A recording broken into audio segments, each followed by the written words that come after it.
It's now 22 days until the federal government runs out of money, and it's very clear that Republican leaders on the Hill and the Trump White House are still strategizing about how to keep the agencies open beyond September 30th. That is the lead for the second item of the morning. We have talked a lot about this, right, where you have two camps.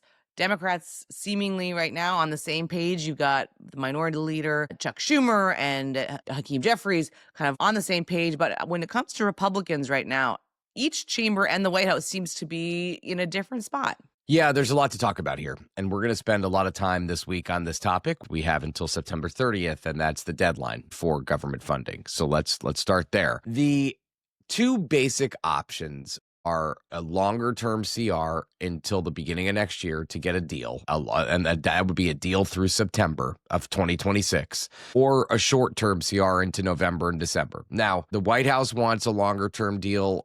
Hill people want a shorter term deal because they don't want to operate on a CR. They think, that keeps the pressure up, et cetera, et cetera. If I were Mike Johnson, and I'm not, just to be clear, but if I were Mike Johnson, I would want a longer term CR. Why would I want a longer term CR?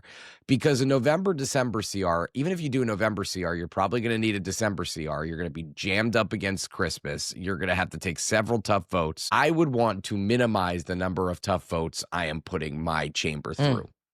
That's my view of it. I could be wrong.